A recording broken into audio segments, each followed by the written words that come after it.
Thanks very much for staying with us.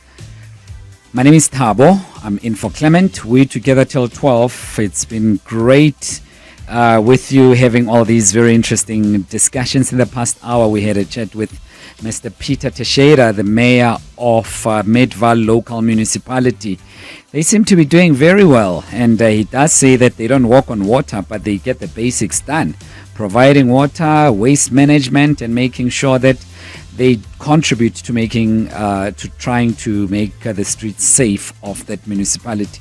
What do you make of it? I'm interested in hearing from you. And a number of residents called in to share their views, and they seem to be impressed as well.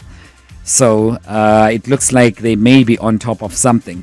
Remember, that was the last of the feature in this series of speaking to various mayors, as Clement was doing in the past few weeks. And I'm sure that you enjoyed that one. In the next few minutes or so, we'll be looking at a very sensitive but pertinent issue of harassment. Harassment in a workplace, including sexual harassment. Do you feel safe in your space? Do you feel that the people who are endangering you, who are contravening your safe space, who are somehow making you feel unsafe? Is your boss treating you badly? Do you feel harassed, intimidated, and not cared for in your workplace? Well, let us know about that. What do? Do you go to HR and explain to them that this is a problem, and do they take action to your satisfaction? I'd love to hear from you, especially if you're a boss and you've received complaints from your employees, your subordinates who have come to you complaining about being harassed. What do you do? How do you handle such instances? And of course, a sensitive one is sexual harassment, right? Because what constitutes that? I'd love to hear from you on 011 883 0702, 7 minutes after 11. 702. World of Work. World of Work indeed. My guest is Dumisani Ndiweni, partner at law firm Webber Wentzel, and we want to explore this matter of harassment in the workplace, particularly sexual harassment. As I said, it continues to be one of the most pressing challenges facing organizations across South Africa. And while the legal framework and other statutes and company policies provide a structure for addressing complaints, the experience is something different on the ground, especially if you're a victim. You want to see things done.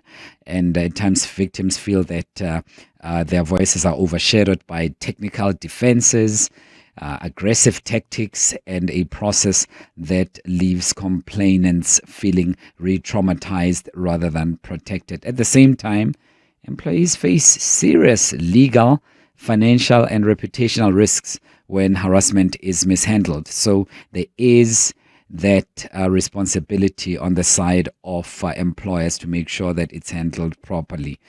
There could also be CCMA awards that are in favor of the victims. So employers need to be careful as well. So Dumisani Ndiweni joins us right now. Dumisani, thanks for your time. Dumisani, so I should say, apologies. Dumisani, thanks for your time. Welcome to 702. It's great having you with us. Good morning. Good morning, Thabo. Thank you. Thank you for having me, and greetings to your listeners. Thanks very much. How widespread is this issue, particularly sexual harassment in the South African workspace, Dumisani? And how are organizations currently handling this sensitive hot potato? Look, Thabo, sexual harassment in the workplace is something that is challenging all organizations across all industries. The reality is it's more common than people actually think. We have laws and policies that provide a framework for these sort of handling these complaints. The way these cases are managed in practice often determines whether the employees truly protect their people and themselves. Many companies to date have policies on paper, but when it comes to actual implementation or dealing with the complaints, that's where we see the real challenges emerge. I mean, the good news on the one hand is that the awareness is growing and more employees are speaking up about it, and certain employers are actually taking steps to ensure they try and eradicate this form of harassment in accordance with the code of good practice when it comes to the prevention of such conduct. And Dumisani, I often try to go a few steps back because I'm of the impression that we may not have a common understanding of one, harassment, and two, sexual harassment. Because whilst you engage with it at a very professional and legal phase of this issue, there could be an employee who interacts with it pragmatically but is not necessarily aware of the legalities around it. Plainly put, what is harassment and sexual harassment? Look, Thabo, I mean, harassment and sexual harassment, I'll just like group it together in this particular case, will be any unwanted conduct of a sexual nature that is offensive, intimidating, humiliating, degrading, and can create a hostile environment. That will be the broad strokes of harassment. But when you get into sexual harassment, it, in addition, can be split into physical and non-physical harassment. For instance, physical, we would both appreciate would be somebody just touching somebody inappropriately. Non-physical will be jokes and sexual innuendos that are suggestive in nature, of a sexual nature. So that's in like simply put, that's what harassment and sexual harassment would be. And the gray line therein, and you mentioned unwanted, right? That could be a little bit murky, and I'm just wondering to what extent can the level of being arbitrary be taken into consideration herein, wherein I could have felt that what I said was not necessarily harassment and was in a way how we often relate to each other. But today you may have deduced offense therefrom because we're no longer on good speaking terms. Yes, I mean, those complexities do arise and we need to be cognizant of them. The reality of it is that, and legally, is that sexual harassment doesn't need to be a consistent occurrence of certain conduct. It can be that two individuals were in a relationship are still in a relationship and work in the same space. However, on this particular day, one of the individuals felt that the comment which was projected towards them was unwanted. That could constitute sexual harassment, even though they are in a relationship. And for the accused employee then now to put a version and defend himself or herself, they would then in a hearing or in a platform have to articulate that this is how we ordinarily engage. I was not aware that it was unwanted at the time. And a chairperson would have to sit and make a determination on whether there's any plausibility to the defense which this employee is raising. And I'm just wondering, as a fair HR personnel, a lot of people argue that that doesn't exist at all, fairness in HR. But let's assume that HR would be fair. And you are placed, between a rock and a hard place, even though it's your job. Thabo comes to complain. But also, how do you balance the interests of the employer and the employee in this instance? What is at merit here? What is at stake? Yes. So, look, Thabo, I'd have to say to you, we should be optimistic and hope that in this scenario, because they are the custodians. Yes. Of our policy. I'm being naughty. Let me remove that from the table. I'm just being naughty. Yeah, but it is. Look, Thabo, your question is not misplaced. Sure. Because as an employee who's a victim of sexual harassment, and I happen to raise the complaint, and I'm fully aware that the accused individual is friends with HR, for instance, because yes. we're all in a work, people engage and interact. Yeah. There is that feeling that could come about. But this is where it's crucial that employers, when handling sexual harassment cases, adopt a very high level of sensitivity. And that means that in disciplinary hearings relating to sexual harassment, it's always advised to really get an external, objective, seasoned chairperson who can sit and actually listen to the case objectively without any fear or bias. Whereas if you were to take misconduct, Thabo, such as absenteeism, for instance, right? And you've got a company with 500 employees and there's 10 senior managers. I mean, a senior manager which does not manage the employee who was late could easily chair that disciplinary hearing. There's not much controversy with that. The problem with sexual harassment is that because of the nuances and the sensitivities around the subject itself, it requires a skilled person who understands what the law is, what the latest case law is, and how to also ensure that the accused has an opportunity to defend themselves, but at the same time, not in a manner that undermines or reignites the trauma potentially that the victim has undergone already. I want to be a little bit practical, Dumisani, and with that, let me urge our listeners also to participate and give us a call. Dumisani Ndiweni is partner at Webber Wentzel. Feel free to call in and ask him questions, share with us your experiences. I'd love to hear from you because it could be that we are removed from realities on the ground. It could be that we are not touching and striking a nerve as we ought to, and you've got an experience that is pertinent to this discussion. Don't withhold it. Don't go elsewhere. This is where you need to be. Just simply call us. Feel free to remain anonymous, and I'm happy to take your calls on 011-883-0702. Alternatively, it could be that you just want to deposit a voice note of about 30-40 seconds and leave it at that without us having to engage. Most welcome to do so. Or a text message even. Also, that's fine. Feel free to do so on 072 702 1702. I'd love to hear from you. And then, Dumisani, we'll come back just after the break, and then I'll ask you the question that I had intended for you. My guest, Dumisani Ndiweni, partner at Webber Wentzel. We're speaking about that sensitive, hot potato harassment at a workplace, including sexual harassment. How do you deal with it as a boss and as a victim?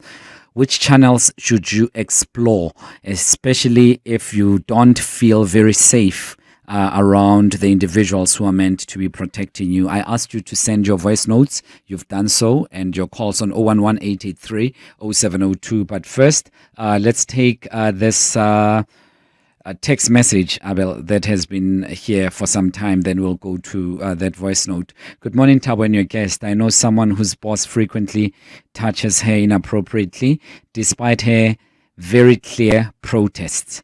The employer apparently does this to other female staff members, knowing full well that no one can afford to lose their job. There's no HR person, and there's also a fear that taking the employer on may make future employment elsewhere difficult. The reality is the law doesn't always fully appreciate the day-to-day practical implications of such situations, nor does it make it very easy for victims to speak out. Coming from Kingsley in Germiston. Dumisani? Yeah, Thabo, look, we don't agree on taking such difficult questions. Yeah. That's a difficult one. Very difficult. Look, that's the reality. Smaller businesses which don't have established HR functions, yes, or strong enough HR personnel to deal with these sort of things, it becomes very difficult. And I appreciate the text message you received, because it's difficult for them. And generally, from my analysis of this, what generally happens is that employees end up resigning and following the constructive dismissal route, which is, constructive dismissal is very difficult to prove in South Africa. But if there's sufficient evidence collated and collected by the individual, they could have a good chance to be successful at the CCMA with such a claim. But the reality of it is that the economic market doesn't have as many jobs available for individuals at the moment, and people are scared and are hesitant to take action against their employers, particularly in smaller organizations where there is no support. And the only thing I can really think of right now is that particular individuals should collect as much evidence as they can so that when an opportunity arises where they can find somebody they can trust within the organization, they can report it with sufficient evidence to do so. It becomes a little bit more complicated if it's the big boss right at the top, because it means that he's also boss of HR, and things can get a little bit murky. And I'm not just creating a hypothetical situation. I'm not going to mention where, but a place where I used to work some time ago, a big boss would come through and massage ladies on their shoulders as they were sitting on their desks. And you'd see others were feeling a little bit uncomfortable. I must be careful not to mention names so that I'm not sued. Others were feeling a little bit uncomfortable, including someone who was working in the HR herself. She'd be subjected to the very same. And I could just imagine that it becomes a very tricky situation if it's someone right at the top who's got access to all your files and who can make your lives a living misery at work. You're correct, Thabo. Usually when it's and it goes back to the issue I said that if there was a seasoned HR, it would be easier to handle this. But when there is no HR like that, and when it is somebody that's so senior, there always seems to be this unclear route for employees to follow or employees to trust. Because you must appreciate that a sexual harassment victim, one, is traumatized, two, already feels vulnerable, and three, does not trust the system or the process itself already. And that's where a lot of them end up resigning under the guise of constructive dismissal. There's also been recent cases that have developed where employees resign and launch disputes and claims and basically sue the company under the concept of vicarious liability, where the company is held liable for failing to take appropriate action to eradicate harassment within the workplace. So that's the other route. But on a daily basis, when a person has no alternative job, it does really become difficult for them to just leave their job and follow up with such a case. Certainly. Another text message here says, "Hi Thabo, when attending a CCMA training on behavior at the workplace, we were warned about hugging between us as colleagues. You can easily be charged with sexual harassment. Does it go as far as hugging?" Yes, I mean, Thabo, as I said to you, I mean, if I meet you for the first time and I hug you, and you just felt that the hug made you feel a little bit uncomfortable and it was unwanted, yes, it could go as far as that to an inquiry. However, it does not mean that every sort of form of unwanted behavior will automatically result in a dismissal. I see. It might result in an inquiry and an appropriate sanction for that conduct will be allocated. It might be a warning, a verbal warning. It might be some training in terms of to caution you about the environment you work in, to appreciate that not all colleagues are open-minded. Not the correct word wouldn't be open-minded, but not all colleagues are receptive yes. to your conduct, and you need to be cognizant of that. So it varies depending on the depth of the misconduct. Yeah, the open-minded thing was going to lead me to ask you what's going on there at Webber Wentzel that we don't know. But we'll leave it for another day. Great. Let's take a voice note on 072-702-1702. Hi, Thabo. Please, can your guest clarify? In the workplace, people make jokes all the time. So when does it become harassment? Is it harassment from the very first time someone says something that you don't like? Or is it only harassment after you have informed that person that you're offended or you don't like what they have said? This is Tidi. Thanks, Tidi. Dumisani? Look, Thabo, CD's query, harassment can be the very first time without you having articulated your displeasure of the conduct. Because sometimes there's scenarios where you can't really articulate your displeasure or your uncomfortability. So the law caters, and there's a lot of case law which caters that a victim of sexual harassment doesn't really have to say, I don't like that. There's various other ways to see that a person doesn't want that conduct, the way she responds in terms of physically or he responds physically. Or sometimes what would occur is that a person would not realize that they felt uncomfortable at the moment, but as soon as they walked away and got into their car, and they just break down into tears. At that moment, they did not have the opportunity to tell the person they are uncomfortable. So harassment can be at any stage as long as the person feels uncomfortable and it was unwanted. 28 minutes after 11 o'clock, 072 702 1702. I'd love to hear what you have to say. Hi, 702 family. My question is, if I as an employee have formed a relationship with another employee, what steps do I need to take to ensure that HR knows of this? And when the relationship ends, do I need to inform HR that the relationship has ended? Dumisani? Yeah, so Thabo, that one is, some employers have what you call a fraternization policy, right? Yes. Which sort of regulates internal relationships between colleagues. So employees need to check if that's there and probably follow whatever those requirements within those policies are. Some employers have adopted a sort of more free approach where anybody can date whoever they want. And it is prudent, I'd rather say, is to inform HR that we are in a relationship. It's not just for sexual harassment purposes. It's also just for situations of line management. It's generally not that you need to disclose if you are managing the person you're in a relationship with, for instance, because obviously that will affect how you handle certain situations at work. The funny thing, I'll say to you, is despite that, the labor court has actually said on several occasions that the workplace is not a lover's paradise or a love net where people must go and use it as a dating pod or a dating pad. So obviously, it's always recommended to avoid relationships at work, but sometimes love needs finds you in the workplace, and it's prudent then to just notify HR of this. But even if you've notified HR and you are in a relationship, it goes back to my earlier point. You could be in a relationship with Cindy, and you and Cindy are in a relationship. Cindy can still raise a sexual harassment claim against you, even though you're in a relationship. And it's known within the business. Very interesting. I will come back to that conversation with Dumisani Ndiweni, who is a partner at Webber Wentzel. Hanging out with Clement on 702. Let's walk the talk.